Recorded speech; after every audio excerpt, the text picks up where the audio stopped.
Gente, olha, eu tô fazendo esse livro hoje, eu acabei de ler esse livro aqui. A verdade sobre Harry Quebert, ou Quebert, acho que é Quebert, porque o escritor é francês. Mas eu estou aqui, gente, para que vocês não tenham que ler esta merda, porque é horrível. Eu nunca vi um escritor ter uma história com tanta coisa acontecendo, conseguir colocar isso de maneira monótona. Gente, o livro tem quase 600 páginas. Juro por Deus, eu lia 100 páginas. A sensação que eu tinha é que eu tava na metade do livro. Aí eu ia olhar, tava faltando 700. Falei, gente, como que falta 700 páginas se o livro tem 600? A realidade é essa. Parece que quanto mais você lia, mais tinha coisa pra ler. Deixa eu só fazer um resuminho da história básica. Harry Quebert é um escritor famoso, tá? Ele escreveu um livro chamado As Origens do Mal, que se tornou um clássico atemporal, né? De 3, 4 décadas. Estudado por faculdades. Ele, inclusive, se tornou professor universitário numa cidadezinha chamada Aurora, aonde ele se mudou para essa cidade na década de 70. Exatamente para escrever este livro, né? Quando ele queria um pouco de paz, para encontrar a inspiração para o seu próximo livro, não é mesmo? Porque o primeiro foi um livro muito xoxo, aí no segundo ele queria a fama, né? E ele consegue, e ele se muda para essa cidade, ele aluga uma casa muito bonita, em frente à praia, cheia de gaivotas, uma coisa idílica. E ele pega as economias dele, vai para essa cidade, vai passar o verão lá, com a esperança de ter a inspiração para o próximo livro dele. Esse é um dos personagens. E lembrando que ele é um professor universitário, porque o livro passa em 2 linhas de tempo, 1975 e 2008. 2008 ele tem um aluno, um rapaz que foi aluno dele na faculdade, Marcus Goldman, que é um escritor também, que fez muito sucesso em seu primeiro livro, mas que está com bloqueio literário. Então ele volta a conversar com esse professor da faculdade para ver se consegue se encontrar novamente como escritor.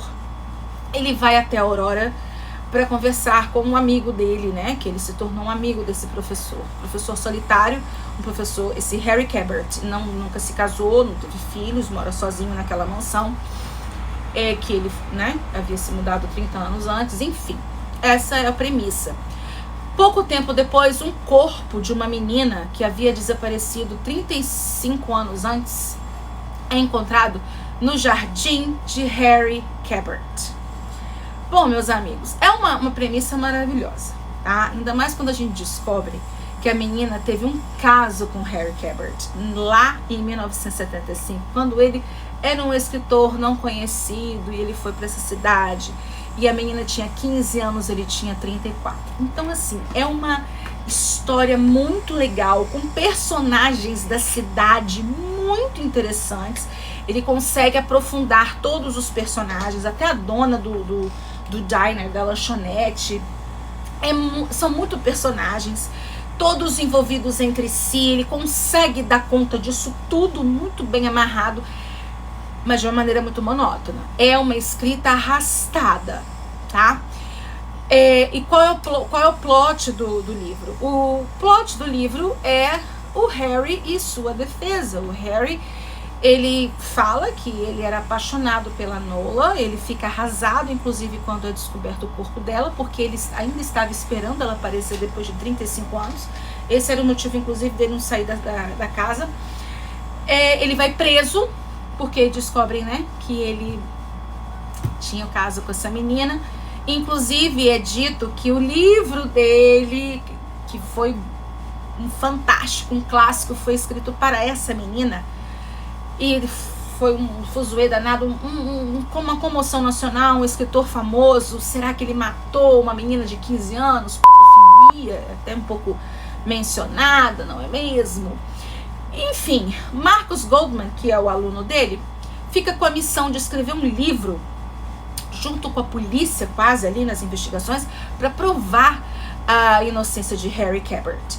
E ele prova, tá? Harry Quebert é solto, inclusive, muito pouco tempo depois, porque se descobre que Nola não é uma menininha inocente de 15 anos. A Nola tinha outras coisas acontecendo na vida dela. É descoberto, por exemplo, que ela posava nua para um milionário e seu motorista particular posava nua pro cara pintar ela. Também é visto que ela foi abusada sexualmente pelo xerife agora eu falei sexualmente, não sei se vai poder fazer isso no YouTube, mas enfim. Ela foi abusada pelo xerife da cidade. Ela é espancada na casa dela, o pai dela era pastor, ela era espancada, então assim, até sofrer fanatismo religioso, tinha isso. Então assim, cara, são muitas coisas legais acontecendo num livro pra um autor fazer merda, sabe? Só ficou puta. Tinha muita coisa boa pra ele fazer, só que ele consegue fazer isso de maneira muito monótona, gente. É muito arrastado, isso tudo acontece, mas a sensação que a gente tem, eu me propus de ler 100 páginas por dia, porque eu tô em repouso. Aí eu falei, cara, eu vou ler 100 páginas por dia até pra descansar minha cabeça. Cara, eu lia 4, 5 horas, eu lia 30 páginas, porque era monótono. E eu vou dar spoiler, tá, gente? Se você não quer ver spoiler, para o vídeo por aqui. No final das contas, a Nola, ela não sofria nenhum abuso por parte da mãe, nem por parte do pai. Ela, na verdade, ele foi descoberto que ela matou a mãe dela num incêndio criminoso na casa dela aos 9 anos de idade. A Nola, ela tinha, não se sabe ainda, deixa ser aberto se ela era esquizofrênica ou tinha dupla personalidade, não sabemos, até porque é muito mencionado exorcismos e tudo mais, né? Tem uma coisinha religiosa ali no meio. Fato é, criminosa, ela matou a mãe dela dormindo, entendeu? Quando o pai chegou em casa, a casa estava pegando fogo, a mulher dele estava morta no quarto e a Nola cantando no portão, uma menininha de 9 anos cantando no portão, incêndio que ela havia criado. E ele se muda de uma cidade para outra, para essa Aurora, com essa menina, só que ninguém sabe o que aconteceu na cidade anterior. Então ninguém sabe que a Nola, ela é meio... Ninguém sabe. A Nola se utiliza do corpo para manter alguns homens em silêncio, tá? Ela se apaixona pelo Harry, ela não é se apaixona, ela fica obcecada pelo Harry Cabert.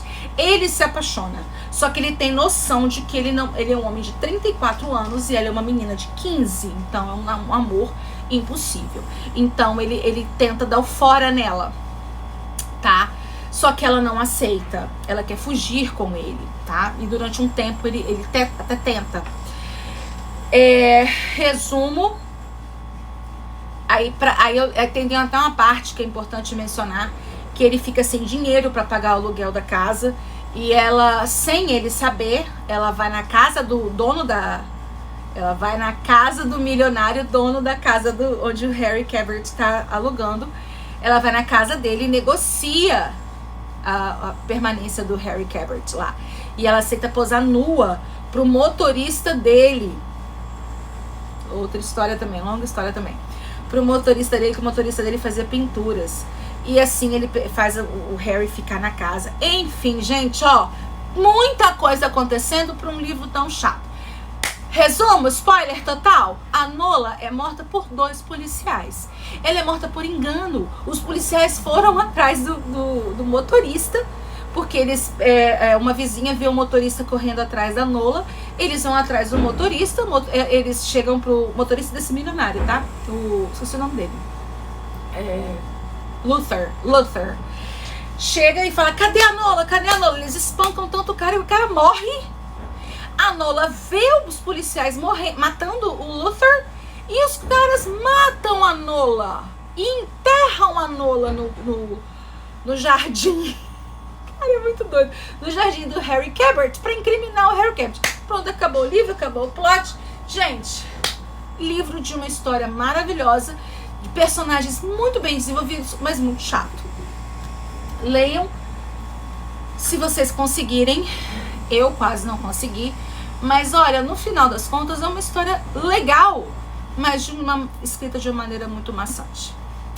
Beijinho, me fala o que vocês acharam. Beijo. Tchau.